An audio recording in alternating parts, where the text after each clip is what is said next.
بسم اللہ الرحمن الرحیم ایاک نعبد و ایاک نستعین۔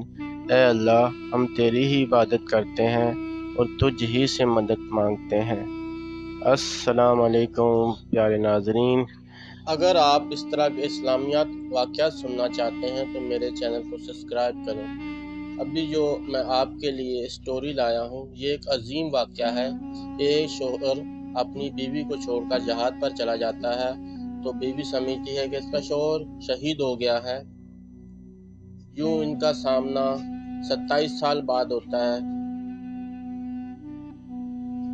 پلیز اس اسٹوری کو مکمل اینڈ تک لازمی واچ کریں تاکہ آپ کو سمجھ آئے۔ یہ کوئی فلم اسٹوری نہیں ہے، یہ سچا اسلامی واقعات بیان کرنے جا رہا ہوں میں۔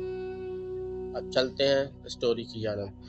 خیر القرآن کے سنہری دور میں مسلمان جذبہ جہاد سے منور ہوا کرتے تھے۔ یہی وجہ ہے کہ کسریٰ ایران اپنے تخت پر بیٹھا ہوا بھی ان سے ڈرتا تھا اور خاقان چین ان کی ہیبت سے سہما ہوا رہتا تھا۔ جب ان کی تلواریں بجلی کی طرح کھٹکتی تھی تو قیصر روم کی آنکھیں چندھیا جاتی تھی۔ وجہ یہ تھی کہ وہ کرۂ ارض پر حق اور انصاف کے داعی اور سچائی کے پیکر تھے۔ دشمن بھی ان کی عدالت و دیانت کے معترف تھے۔ ان کے دلوں میں اللہ کے سوا کسی کا خوف نہ تھا۔ وہ شہادت فی سبیل اللہ، کلمہ اللہ کی امید کے لیے گھروں سے نکلتے اکثر غازی بن کر لوٹتے تھے۔ وہ دن کو میدان جنگ کے شاہسوار اور رات کو مسلح پر اپنے پروردگار کے ساتھ عاجزی و نکساری کے ساتھ سجدو رہتے تھے۔ آج کے مسلمان تو طوس و درباب کے رسیہ ہو کر ذلیل و خوار و مکروہ محفوظ ہو گئے ہیں، لیکن وہ شمس و سعد کے شدائی ہوا کرتے تھے۔ غیر مسلم اور انصاف پسند اقوام ان کی فتوحات کے لیے دعائیں کرتی تھی، ان کی آمد پر پلکیں بچھا دیتی تھی۔ الغرض وہ عمل اور کردار کے غازی تھے اور شہادت کی موت کے اس کو ہر طرح طلب تھی، جس طرح آج کے مسلمان زندگی سے طلبگار ہیں۔ ان عظیم اور اعظم مجاہدوں میں سے ایک کا نام ابو عبد الرحمن فرخ تھا۔ یہ شخص نہایت حسین و جمیل و تندرست توانا نوجوان تھا، کردار و گفتگار کا سچا اور خالص مومن، ساتھ ہی دنیائی دولت فراوانی بھی تھی۔ 30,000 دینار ان کی مالکیت میں تھے۔ اس کی شادی بھی ایسی ہی خوبصورت خاتون سے ہوئی جو بڑی ہی اطاعت گزار اور نہایت ہی فرما بردار تھی۔ اس درجے کی وفادار کہ خاوند لمحہ بھر جدا ہو جائے تو ماہی بیتاب کی طرح تڑپنے لگتی۔ ابھی فاروق کی شادی کو تھوڑا ہی عرصہ گزرا تھا کہ وادی عتیق میں مدینہ کا علاقائی ثقافتی جشن برپا ہو گیا۔ عورتوں نے علیحدہ محفلیں جما لیں اور مردوں نے علیحدہ محفلیں جما لیں۔ وہ اپنی اپنی محفلوں میں مصروف ہو گئے۔ وادی عتیق کے پاس میں پانی کے تالاب میں پاؤں لٹکائے محور گفتگو ہے اور ہنستی ہنستی ایک دوسری پر پانی کے چھینٹے پھینک رہی ہیں، پھر تھک کر ایک جگہ پر بیٹھ کر اپنی سہیلی کا انتظار کرنے لگی ہیں۔ جب انتظار طویل ہو گیا تو ایک نے کہا، پتہ نہیں سہیلا نے اتنی دیر کیوں کر دی اور اس نے ان راتوں کے لطف کو کیوں فراموش کر دیا۔ امینہ، فروخ کی محبت اس کے دل میں گر گئی ہے، اس لیے وہ اب ہمیں کبھی نہیں مل سکتی۔ سہیلیاں، وہ کبھی پہلی خاتون تو نہیں تھی جس کی شادی ہوئی ہو۔ ہم سب شادی شدہ ہیں، اس کے باوجود اپنی سہیلیوں کو نہیں بلایا اور شوہر کا حق بھی ادا کرتے ہیں۔ امینہ، لیکن سبھی کے شوہر فاروق جیسے تو نہیں ہو سکتے۔ کیا تم نے فاروق کے حسن و جمال اور شباب کی جھلک نہیں دیکھی؟ وہ نہایت ہی حسین و جمیل نوجوان ہے اور بڑا دولت مند بھی ہے۔ سہیلا کو ایک تو محبت کا نشہ ہے، دوسرا دولت کا، اس لیے وہ ہمیں فراموش کیے بیٹھی ہے۔ سہیلیاں سے بچپن کی سہیلیوں کا خیال تو رکھنا چاہیے۔ امینہ، اگر تمہیں یہی چیزیں نصیب ہو جائیں تو تم اپنے ماں باپ کو بھی بھول جاؤ گی۔ وہ اسی طرح کی باتوں میں مشغول تھی کہ ان کے پاس سے ایک نوجوان شاہسوار ہتھیار زیب تن کیے اور سارا منہ پر امامہ لپیٹے ہوئے گزرا۔ جسے وہ پہچان نہ سکیں، انہوں نے صرف اس قدر دیکھا بھی نہیں تھا۔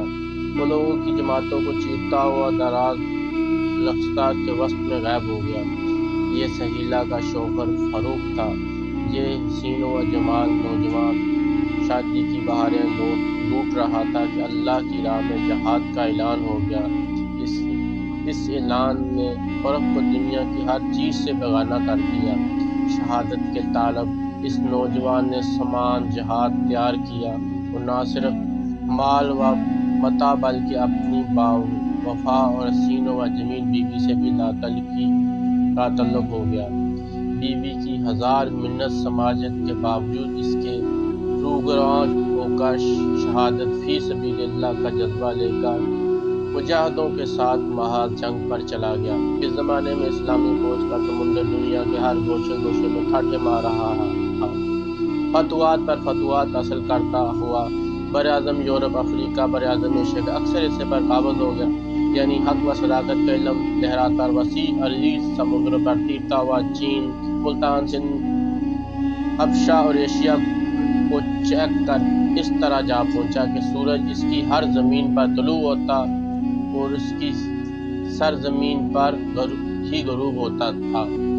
فاروق نے اپنے گھر میں خوبصورت نئی نویلی دلہن کو 30,000 دینار امانت کے طور پر دیے ہوئے ہیں۔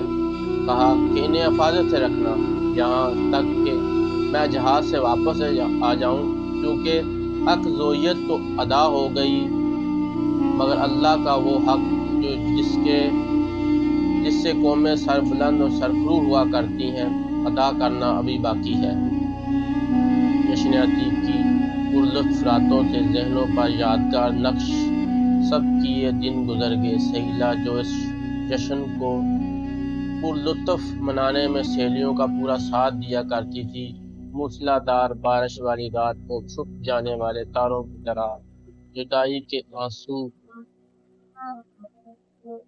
بہاتی ہوئی گھر کے کونے میں چھپ گئی۔ سہیلیوں نے اس کی عدم شمولیت کا سبب دریافت کرنے کے لیے ان کی رازدان اور عزیز ترین سہیلی امینہ کو بھیجا، لیکن آج سہیلا نہ تو اس سے گفتگو کرتی ہے اور نہ اس کی طرف دیکھتی ہے۔ واپسی پر اس نے سہیلیوں سے بیان کیا کہ وہ بڑی افسردہ خاطر و بدحال ہے، گویا وہ پہلی سہیلا نہیں رہی۔ وہ سوچو و بچار میں غرق ہے، گویا اس کے دل میں آگ ہے جو اسے سکون سے بیٹھنے نہیں دیتی، اسے بے چین کر رہی ہے۔ جب میں نے اس کی بات شروع کی، تھوڑی سی آنکھیں کھول کر دیکھا تو پھر بند کر لیتی۔ میں نے بچپن کی یادیں چھیڑیں تو اس کے دل پسند اشعار سنائے، تن و مزاج سے بھرپور شگوفے سنائے، لیکن وہ افسردہ بیٹھی رہی۔ یوں ہی میں نے فروخت کا ذکر کیا تو اس کا بدن جھومنے لگا، چہرہ تمتمانے لگا۔ میں نے محسوس کیا وہ فرق سے متعلقہ باتوں سے محبت کرتی ہے، ہجر و فراق کے رنج و عالم کے گراؤ سے خوفزدہ بھی ہے۔ اس نے غزل ملال کے لہجے میں کہا کہ افسوس وہ کبھی واپس نہ آئے گا۔ اگر کوئی اور عورت اس مقام پر ہوتی تو وہ فجور میں مبتلا ہو جاتی اور بے حیائی اپنا کر اپنی دنیا و آخرت خراب کر لیتی اور برے پیشے سے خاندان اور قبیلے کی ناموس کو برباد کر دیتی، لیکن سہیلا اپنے تقویٰ اور دینداری اور حسب نسب کی بلندی پر وفا شوہر کی وجہ سے شیطان کے بہکاوے سے محفوظ رہی۔ عبد عصمت کو محفوظ رکھنے کی بے نظیر مثال قائم کر گئی۔ ممکن تھا کہ وہ اپنے محبوب اور حسین و جمیل شوہر کے فراق و جدائی کے سبب دیوانی ہو جاتی، لیکن اللہ تعالیٰ نے اسے اپنی رحمت کے سبب بچا لیا۔ سہیلا اپنی شادی کے باعث امید سے تھی، لیکن ابھی اس حالت سے بے خبر تھی۔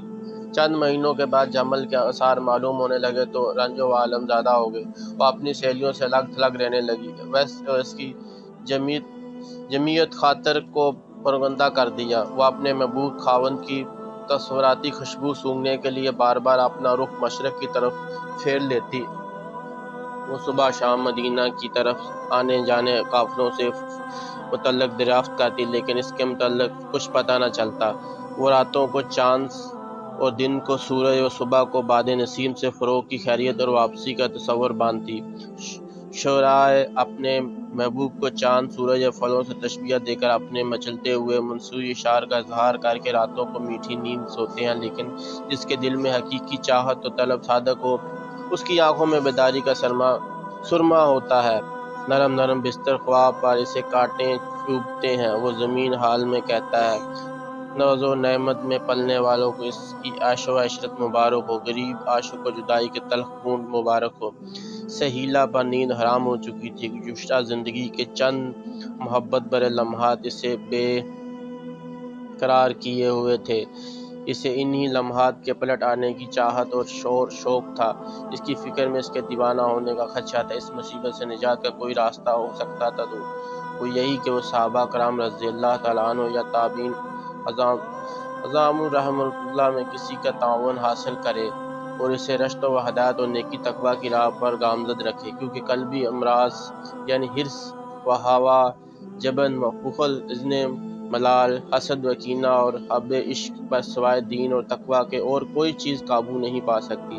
جب بھی کوئی محبت یا عاشق اپنے لیے راحت و آرام چاہتا ہے تو اسے ہر چیز سچی توبہ اور اللہ تعالیٰ پر پختہ ایمان کے بغیر حاصل نہیں ہو سکتی۔ چنانچہ سیلا اپنی اکثر وقت مسجد نبوی میں گزارتی، بزرگ دین کے دعو اور ارشاد سنتی اور زمین کے اس ٹکڑے پر عبادت کرتی جس کے متعلق رسول صلی اللہ علیہ وسلم نے ارشاد فرمایا تھا کہ یہ جنت کا ٹکڑا ہے۔ جس شخص کا دل روحانی بیماریوں سے سلامت ہو، اس کی بصیرت اندھے پن سے محفوظ ہو، اس شخص کو اس ٹکڑے سے پھولوں کی خوشبو اور نعمتوں کا مزہ نصیب ہوتا ہے۔ وہ تقوی پر پروں سے اڑ کر جنت کی سیر کرتا ہے۔ فروخت جہاد میں مصروف ہو گیا۔ ادھر اللہ تعالیٰ نے اس کے گھر پہ چاند جیسا بیٹا دے دیا جو چند سالوں کے بعد چلنے پھرنے کے قابل ہو گیا۔ سیلا نے اپنے بیٹے پر اپنی توجہ مرکوز کر دی، وہ اسے سرمایہ حیات بنا لیا۔ رات دن اس کی تربیت سے دل بہلاتی، اسے محبوب شوہر کی یادگار سمجھتی اور اسے اس کے باپ کی باتیں سناتی۔ جب کبھی کوئی قافلہ مشرق سے آتا، اس سے فروخت کے متعلق دریافت کرتی اور آج آیا اور ابھی آیا کے تخیل میں محور رہتی۔ اتنی اپنے آپ کو اس کے بازوؤں میں پاتی اور اسے اتنی لمبی مدت گزارنے پر عتاب کرتی۔ پھر بیٹا آ جاتا اور اس کی ناز و ادا میں مشغول ہو جاتی۔ اسی عرصے میں قافلے آتے جاتے رہے، لیکن فروخت کی خبر کسی کو بھی نہیں معلوم نہ ہو سکی۔ گھر کا خرچہ ختم ہو گیا، ہاتھ تنگ ہو گیا، صرف 30,000 دینار والا خزانہ باقی رہ گیا۔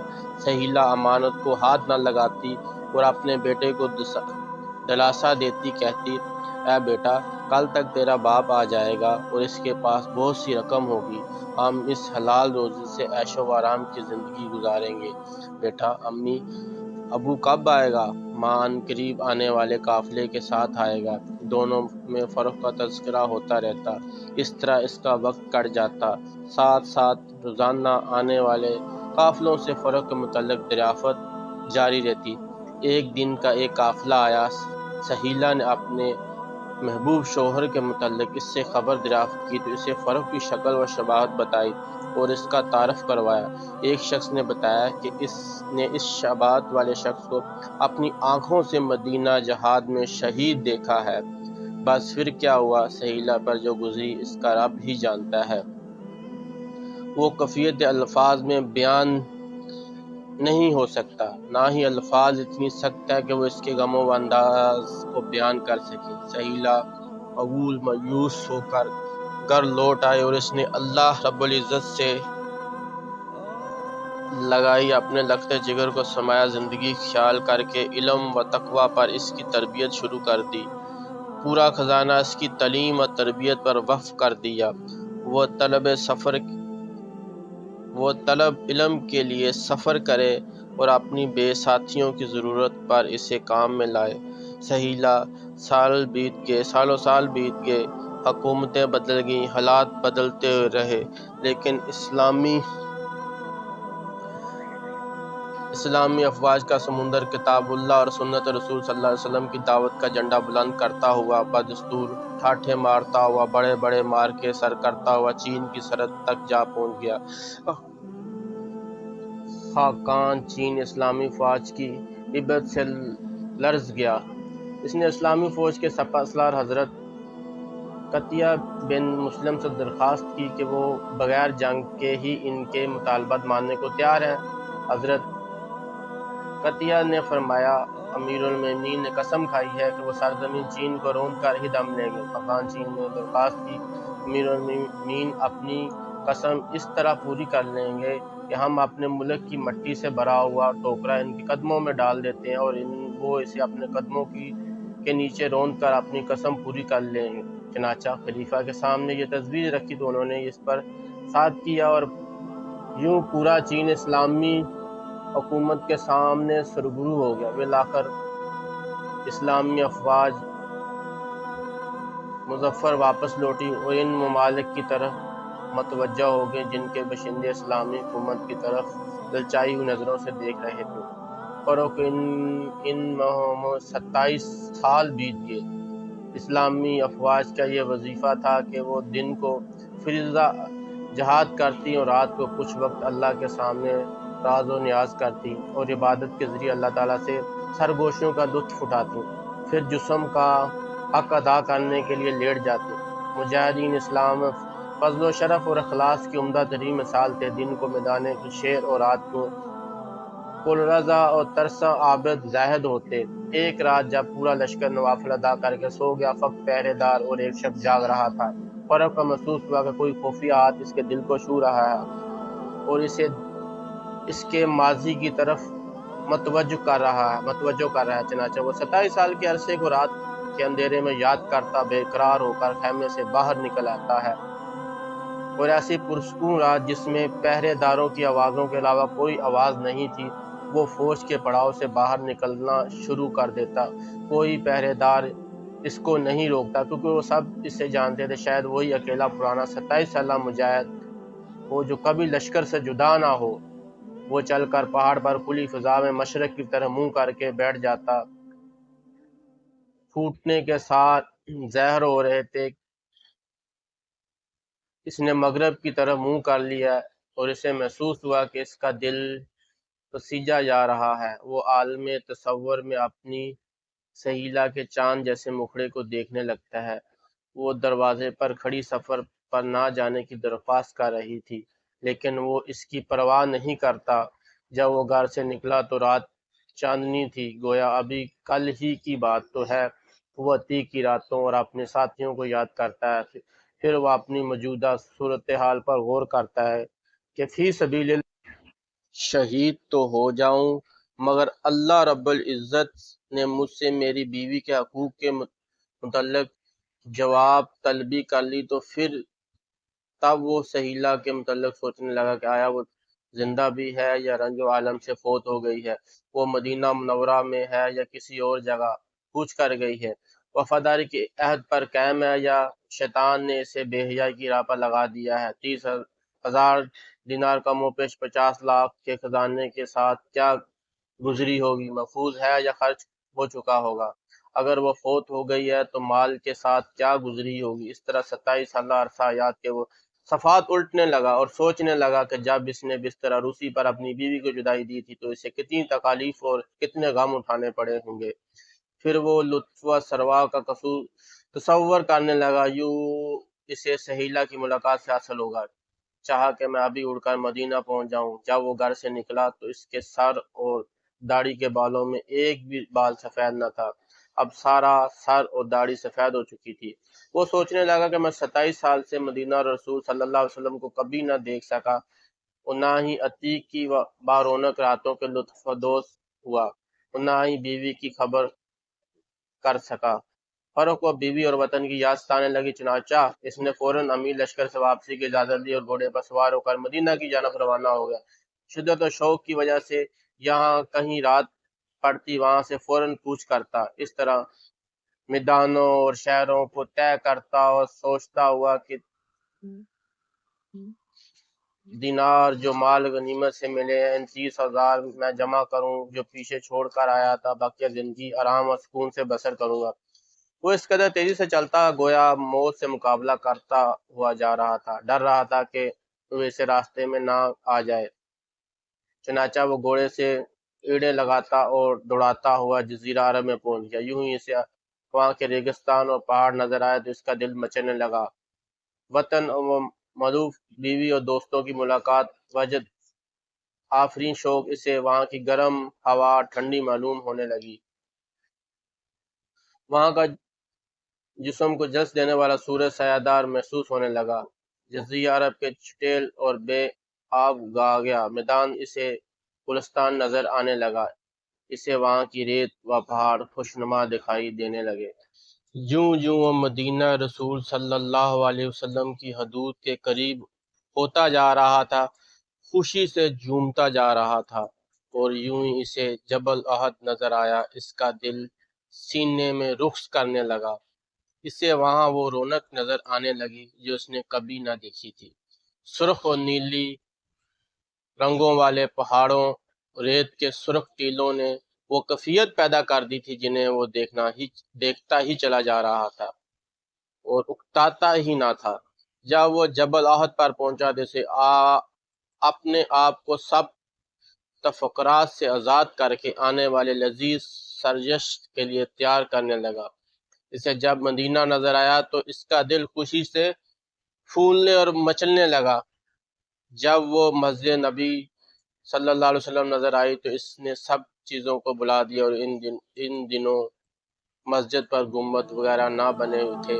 گھر کی بجائے مسجد رسول صلی اللہ علیہ وسلم کا رخ کیا تاکہ مسجد میں نماز ادا کرے اور پھر سرور دو عالم صلی اللہ علیہ وسلم پر سلام پڑھے۔ اس نے نوافل ادا کیے اور رسول کریم صلی اللہ علیہ وسلم پر سلام پڑھا۔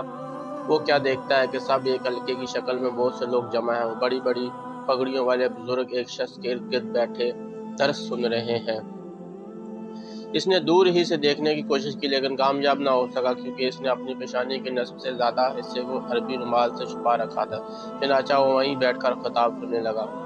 وقت و شاد ایسا تھا کہ فروخت کے دل میں یہ خیال مچلنے لگا، کاش وہ بھی علم حاصل کرتا اور اس طرح کے منصب پر فیض ہو جاتا۔ عصر کی اذان ہوئی تو جلسہ منتشر ہو گیا۔ اس نے باجماعت نماز ادا کی۔ اس کے بعد ساتھ نمازی سے پوچھا، اور یہ کون صاحب درس دے رہے تھے؟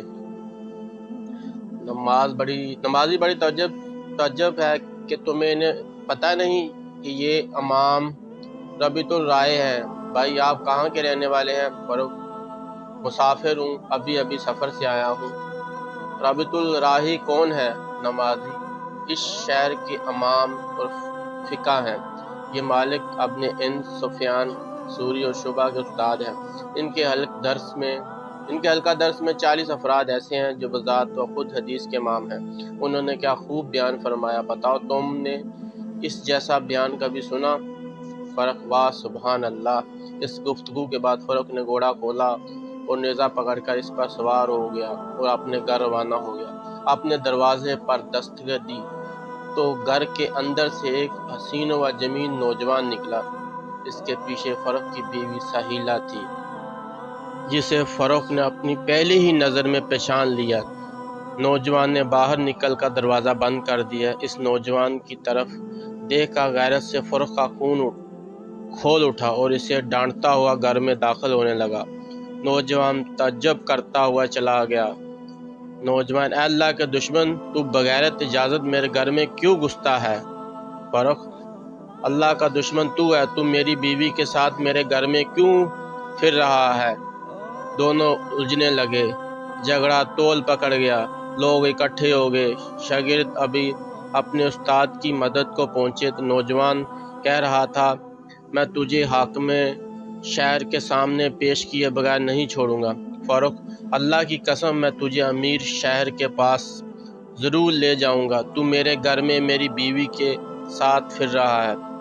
شور بلند ہوا، لوگوں نے ان پر باوقات تمیز کو دیکھا تو خاموش ہو گئے۔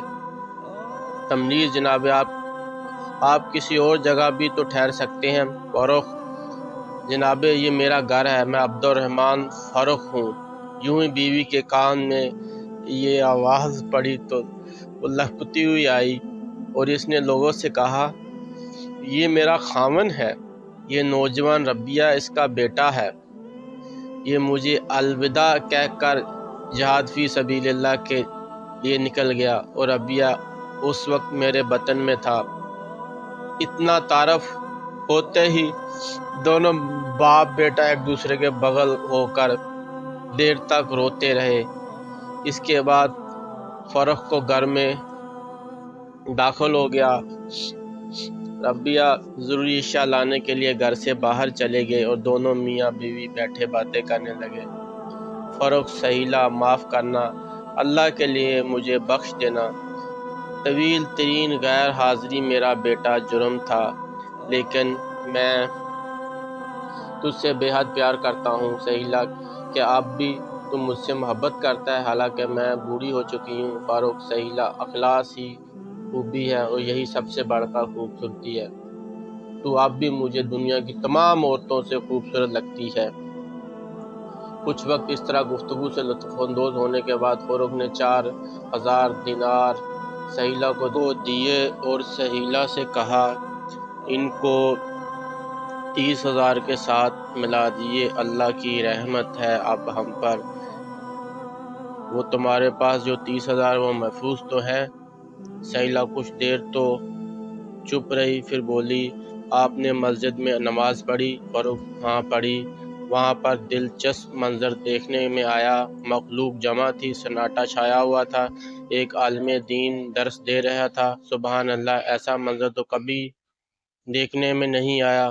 بہت خوب بیان ہو رہا تھا، وہ تو کوئی بڑا ہی صاحب علم و شخص تھا۔ بڑے بڑے لوگ اس کے بیان سے مستفید ہو رہے تھے۔ اس کا بیان انبیاء کرام معلوم ہو رہا تھا۔ مجھے تو اپنے آپ پر افسوس ہونے لگا، کاش میں بھی علم حاصل کر کے اس طرح درجہ فضیلت حاصل کرتا۔ سہیلا، کیا آپ کو یہ بات پسند ہے کہ تم عالم دین بن جاتے اور 30,000 دینار آپ کے پاس نہ ہوتے؟ اور واللہ مجھے یہ درجہ بہت ہی محبوب ہے، کاش میں بھی ایسا عالم دین ہوتا۔ سہیلا، کیا آپ کو یہ پسند ہے کہ وہ دینار صرف صرف ہو جائیں اور آپ کا بیٹا ہی عالم دین ہو جائے؟ فاروق، اللہ کی قسم مجھے یہ بات بڑی محبوبہ کہ میرا لخت جگر ایسا عالم دین بن جائے۔ سہیلا، وہ عالم دین جو مسجد نبی صلی اللہ علیہ وسلم میں علماء اور عوام الناس میں درس حدیث دے رہا تھا، وہ آپ کا یہی بیٹا ہی تو ہے۔ میں نے وہ 30,000 دینار اس کی تعلیم پر خرچ کر دی ہے، کیا آپ 30,000 دینار کے بدلے اسے خرید نہیں لیتے؟ اور کیا وہ عالم دین میرا بیٹا ہی ہے جس کے پورے جسم میں سرشی شادمانی کی لہر ملزن ہو گئی؟ خوشی سے اس کی آنکھوں میں آنسو آنے لگے۔ وہ مسرت سے اچھل کر گھر سے باہر آیا اور دیوانہ وارہ اپنے نوجوان بیٹے کو تلاش کرنے لگا تاکہ اسے دوبارہ اپنے سینے سے چپکا کر تسکین حاصل کرے۔ چنانچہ یہی امام رفیہ راہی آسمان اور علم پر ستارہ بن کر چمکا۔ نہ صرف یہ کہ خود امام تھا بلکہ بڑے بڑے عامہ دین کا استاد بنا۔ پوری اسلامی دنیا اس ماں اور اس کے مانیاز سپورٹ پر فخر کرتی ہیں۔ کاش کہ آج کی مائیں بھی اس دانشور خاتون کی طرح ایمان اور تقوی کا چراغ ہاتھ میں لیے اپنے بیٹوں کی پرورش کرے اور انہیں علم و دنیا کے لیے وقف کر دیں۔ اگر آپ کو یہ اسلامی واقعات پسند آیا تو میرے چینل کو سبسکرائب کریں، ویڈیو کو لائک کریں۔ بہت شکریہ، اللہ حافظ۔